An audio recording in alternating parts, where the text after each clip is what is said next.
नमस्कार दोस्तों, स्वागत है आप सभी का स्टडी आईक्यू में। मैं हूं आपका दोस्त राहुल सायगांवकर। आशा करता हूं आप सभी सुखी और समृद्ध हैं।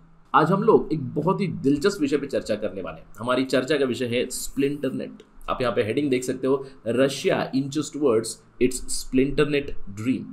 तो हम लोग इस डिस्कशन में देखेंगे इस स्प्लिंटरनेट टर्म का मतलब क्या है, किसने इस टर्म को कॉइन किया था। इनफैक्ट अभी तक आपने अनुमान लगा लिया होगा स्प्लिंटरनेट का मतलब क्या है, क्योंकि इसमें आपको इंटरनेट मिलेगा। स्प्लिंटर ग्रुप या फिर स्प्लिंटरिंग मतलब क्या होता है, किसी एक चीज से टूटकर एक और चीज बन जाना। तो अब तक आपने अनुमान लगा लिया होगा स्प्लिंटरनेट का मतलब क्या है कि देश अपने खुद के इंट्रानेट बनाए, national intranet, not internet but intranets. हम लोग इसके ऊपर एक एनालिसिस करेंगे। क्या विश्व में हम लोग स्प्लिंटरिंग ऑफ इंटरनेट देख रहे हैं? अगर हम लोग देख रहे हैं तो उसके ऊपर कुछ सवाल उठाएंगे। Is splintering the future? साथ ही साथ कुछ और भी इसके साथ जुड़े हुए अहम मुद्दों के बारे में चर्चा होगी। तो ये सारी चीज़ें जानने के लिए मेरे साथ बने रहिए स्टडी आईक्यू पे। और अगर आप तैयारी कर रहे हैं कॉम्पिटेटिव एग्जाम्स की, then do visit our website studyIQ.com। Alternatively आप हमारा ऐप भी डाउनलोड कर सकते हो गूगल प्ले स्टोर से, जहाँ पे आपको सारी इन्फॉर्मेशन मिल जाएगी हमारे कोर्सेज के बारे में। अगर आप तैयारी कर रहे हो कॉम्पिटेटिव एग्जाम्स की, इन कोर्सेज से आप और भी अच्छे से प्रिपेयर कर सकते हो। Better chances, higher probability of clearing the exam will happen. और याद रखिएगा, जब भी आप कोई भी कोर्स खरीदे स्टडी आईक्यू पे, डू यूज द कोड राहुल33, capital RHUL 33 without any spaces. आपको 33% का डिस्काउंट मिलेगा on any course across Study IQ. Right, चलिए चर्चा शुरू करते हैं एक ऑब्जर्वेशन के साथ। आपको याद होगा पहले भी हम लोग ये डिस्कशन कर चुके हैं, द वर्ल्ड ऑफ 3 इंटरनेट्स और perhaps the world of 2 internets. ऐसी पहले रिपोर्ट्स आ चुके हैं। देयर में soon be 3 internets in the world. 1 internet led by Americans, another internet led by the Chinese and the third internet led by the Europeans. Right, तो हम लोग इसके बारे में चर्चा कर चुके हैं। लेकिन आज हम लोग 2 या 3 इंटरनेट या फिर 2 या 3 गुटों के बारे में बात नहीं कर रहे हैं। We are talking about splintering of the internet, यानी कि splinternets. What is the meaning of splintering? देखिए, एक आर्टिकल आया था केटो इंस्टीट्यूट का, और इस डेट के ऊपर आप ध्यान दीजिएगा। अप्रैल 11, 2001 में क्लाइड वेन क्रूज ने आर्टिकल लिखा था, 1 इंटरनेट इज नॉट इनफ। और इस पर्टिकुलर आर्टिकल में उन्होंने स्प्लिंटरनेट को डिस्क्राइब किया था 2001 में। Right, that was quite a futuristic vision, isn't it, कि 2001 में स्प्लिंटरनेट को उन्होंने बताया parallel internets that would be run as distinct, private and autonomous universes. Right, तो आज हम लोग कुछ इसी तरह की चीज देख रहे हैं। तो स्प्लिंटरनेट या फिर स्प्लिंटरिंग है क्या?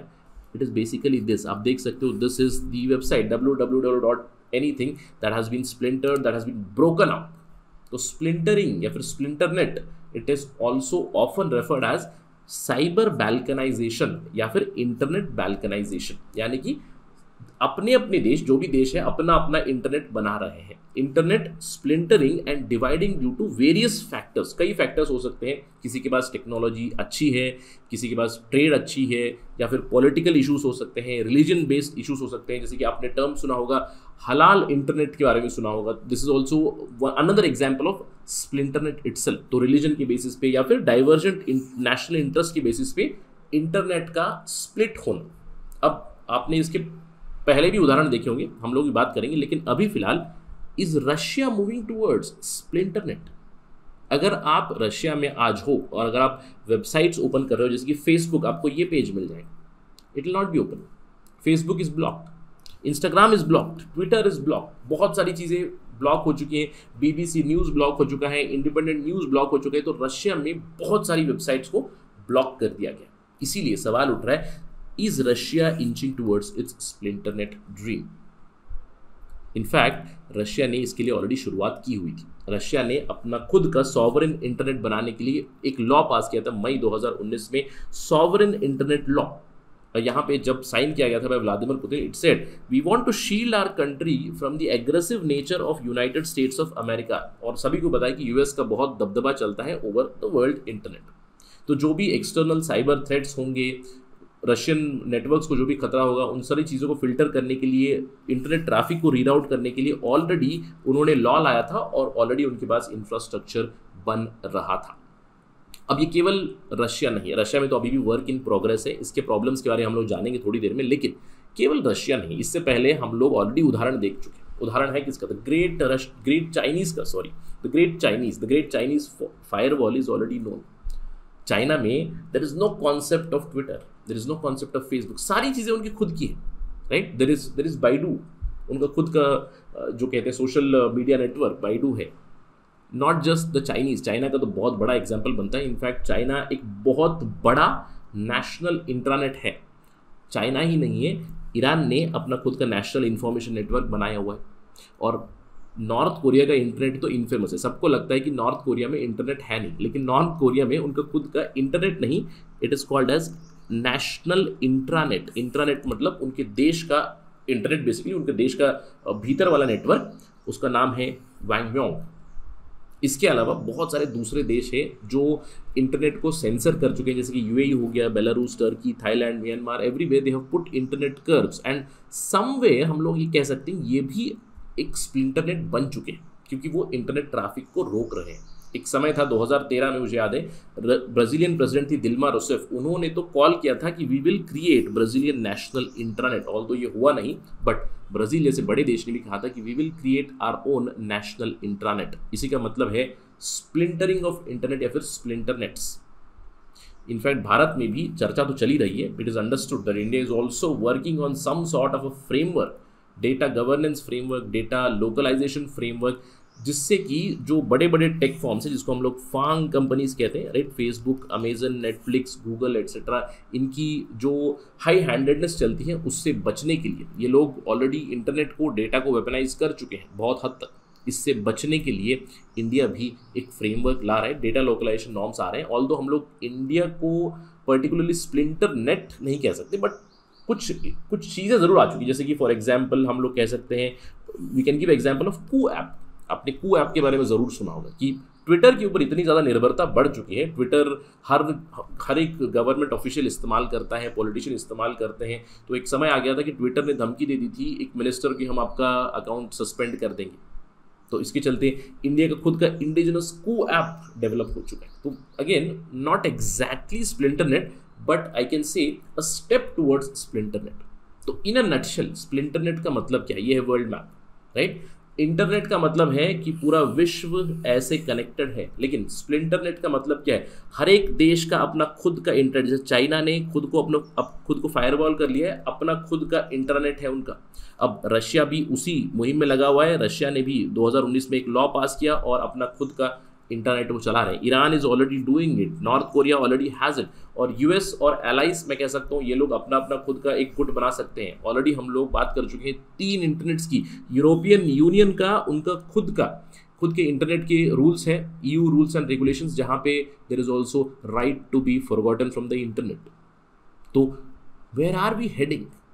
Are we heading towards a splinter net world? यही हमारे डिस्कशन का मुद्दा है।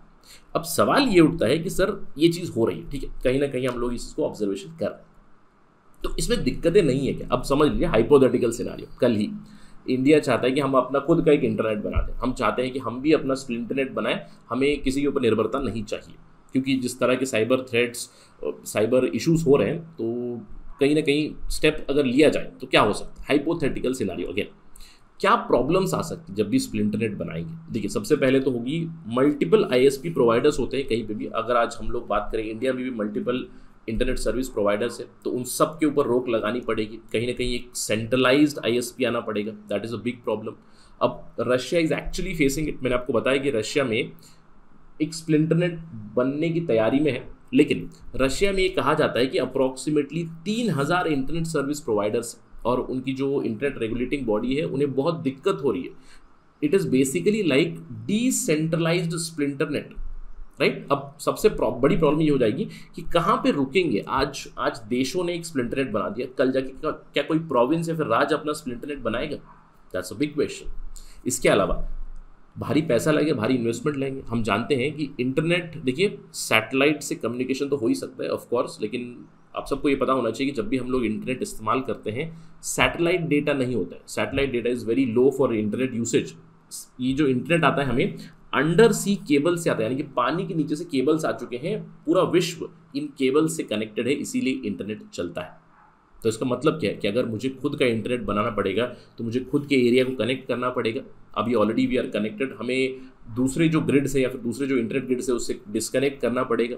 देन हमें अपने खुद के सर्वर्स बनाने पड़ेंगे, डेटा लोकलाइजेशन करना पड़ेगा, भारी इन्वेस्टमेंट लगेगी, बहुत पैसा लगेगा, that is another problem. Let us imagine कि ये भी हो जाए, जैसे Russia is ready from last 2-3 years, they might have done it, China has already done it. उससे एक और प्रॉब्लम आ सकती है कि आज मैंने एक स्प्लिंटरनेट बना लिया, अब कल मैं सोच रहा हूँ कि नहीं, मुझे पूरे विश्व के साथ फिर से जुड़ना है। Why? Because today the globalization is going on.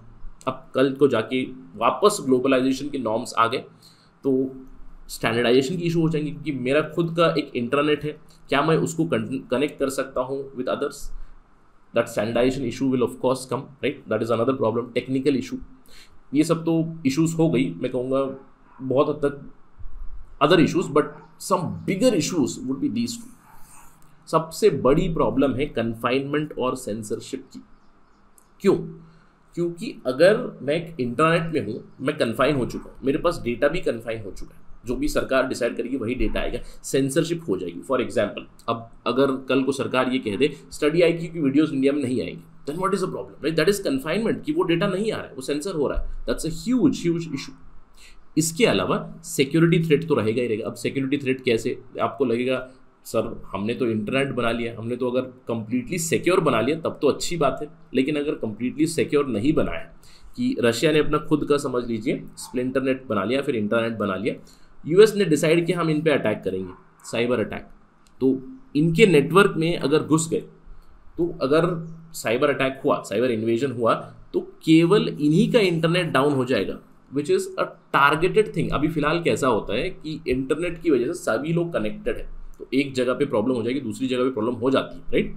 लेकिन उसके बाद सिक्योरिटी थ्रेट्स और भी ज़्यादा बढ़ जाएंगे, टारगेटेड सिक्योरिटी थ्रेट हो सकती है। तो इसीलिए अपना खुद का स्प्लिंटरनेट जब बनना है, इसका मतलब ये है कि हम लोगों को टेक्नोलॉजिकली स्ट्रांग बनना पड़ेगा, राइट? टेक्नोलॉजिकली स्ट्रांग होंगे, अगर सिक्योरिटी मेजर्स इनफ लाएंगे, जैसे कि चाइना का फायरवॉल हुआ है, तो कुछ उस तरह की चीज़ आ जाए तो सिक्योरिटी थ्रेट्स नहीं रहेंगे। But nonetheless in the cyber world security threats are always real, no matter how technologically strong anyone is. तो ये पोटेंशियली प्रॉब्लम्स हो जाती है स्प्लिंटरनेट की, और इन सब चीज़ों को अगर रशिया रिजॉल्व कर लेगा, they might achieve the dream of achieving that splinternet. But हम लोग अभी डिस्कशन एंड करेंगे कुछ सवालों के साथ। सबसे बड़ा सवाल, हम लोगों ने देखा कि कहीं ना कहीं विश्व स्प्लिंटरनेट की तरफ मूव हो रहा है। Are splinternets the future? अगर स्प्लिंटरनेट्स फ्यूचर हो गए तो हर एक देश का अपना खुद का एक नेशनल इंटरनेट बनेगा, और शायद आगे चल के रीजन वाइज कनेक्टिविटी हो सकती है। सो सवाल है, are splinternets the future? Perhaps yes right now, but it is too soon to call out also. लेकिन अगर हम लोग एक ऑल्टरनेट पर्सपेक्टिव से देखें, स्प्लिंटरनेट्स की जरूरत क्यों पड़ रही है? देखिए, हमें याद है ब्लॉकचेनिंग अभी इतना ज़्यादा प्रोमिनेंट हो चुका है। मैं एग्जांपल देख सकता हूँ बिटकॉइन का, this is the symbol of dollar, I just put a B and write bitcoin. हम क्वाइट श्योर कि सभी को पता है बिटकॉइन क्या है, एक क्रिप्टो करेंसी है which works on the blockchain technology. इसकी शुरुआत कब हुई? सतोशी नाकामोटो ने इसकी शुरुआत क्यों की थी? हम सबको याद है कि 2008 में जब रिसेशन आया था, तब सबको एक चीज़ पता चली कि भैया यूनाइटेड स्टेट्स में सब प्राइम क्राइसिस हो रही है, वहाँ पे कुछ हाउसिंग क्राइसिस चल रहा है, उसकी वजह से पूरे विश्व में प्रॉब्लम चल रही है। यानी कि डॉलर के ऊपर निर्भरता इतनी ज़्यादा बढ़ चुकी है कि एक जगह economic problems are creating problems all over the world. इसीलिए एक डिसेंट्रलाइज्ड करेंसी को एनविसाज किया था सतोशी नाकामोटो ने। इवेंचुअली बिटकॉइन आ भी गया, और पिछले 10 सालों में हम लोगों ने देखा है बिटकॉइन की पॉपुलैरिटी। So question does rise, are splinternets the future? It looks like it. क्यों? क्योंकि अगर हम लोग ब्लॉकचेन की बात करें, बिटकॉइन की बात करें, ये बिटकॉइन है क्या? Bitcoin is nothing but another splinternet itself, जहां पे हम लोग ऑटोमेटिकली यानी कि ट्रांजैक्शन के लिए एक ऐसी करेंसी इस्तेमाल कर रहे हैं जिसका कोई कंट्रोल नहीं है। यानी कि bitcoin itself is a splinter net, internet के अंदर एक स्प्लिंटर नेट बन चुका है which is bitcoin, and same applies for the other currencies as well. So are we heading towards splinter net? Perhaps yes, nobody knows the future. तो चलिए देखते हैं, हमारे जीवन काल में अगर पता चल गया तो देखेंगे इस चीज़ को जरूर, राइट? कुछ और भी सवाल उठ जाते हैं, कुछ सवाल हैं जो कंज्यूमर स्पेसिफिक है। सबसे बड़ा सवाल है, do splinter nets increase the option for consumers? अब आपको लग रहा होगा सर ये कैसा सवाल है, do splinter nets protect the rights of consumers? Sir these are the adverse questions, right? हम लोगों ने डिस्कशन शुरू की थी क्लाइड वेन क्रूज के आर्टिकल से, इनफैक्ट क्लाइड वेन क्रूस ही कहते हैं कि स्प्लिंटर नेट्स का फायदा भी होता है. Splinter nets they do increase the option of consumers again in a hypothetical scenario in future. जैसे कि मैंने आपको बताया कि कहाँ पे रुकेगा ये इंटरनेट, कहाँ पे रुकेगा, क्योंकि it is nothing but decentralization, right. कि इंटरनेट एक यूनिफाइड चीज़ है, पूरा विश्व कनेक्टेड है, लेकिन अब धीरे धीरे देश कनेक्ट हो रहे हैं. आगे जाके अगर प्रोविंस स्टेट कनेक्ट हुए और कुछ इस तरह की सिनारियो आई जहाँ पे मैं कहूँगा मुझे समझ लीजिए अपना इंटरनेट पसंद नहीं है, तो I want to connect to someone else, I want someone else's internet, तो कैन आई टेक इट. उसकी अगर स्पीड ज़्यादा है, उसके पास डेटा अच्छा है, तो क्या मैं उसको इस्तेमाल कर सकता हूँ. That might be an option. इसीलिए क्रूज कहते हैं they do increase the option for consumers. अब एक और सवाल बनता है, do they protect the rights of internet users. It depends on the rules and regulations of that internet, right. अगर एक देश बना रहा है, अगर गवर्नमेंट के अंडर है, then there are again chances of, जैसे कि मैंने आपको बताया, chances of censorship, chances of confinement, chances of the reduction of data. But Crews says they do protect the rights of internet users within that if it is a fair and ethical system, if it is a fair and ethical basically internet. तो ये भी सवाल बन जाते हैं. तो आप मुझे बताइए आपकी प्रतिक्रिया इन सवालों के ऊपर. Do you think that splinter nets are the future in this world? And do you think splinter nets अगर बन गए तो आपके ऊपर क्या परिणाम पड़ सकता है? Do they protect your rights?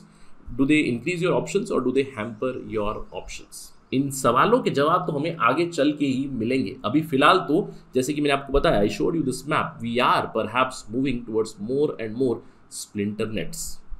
Late us wait and watch what happens in future. That is it right now in this discussion. Thank you for watching this. जय हिंद.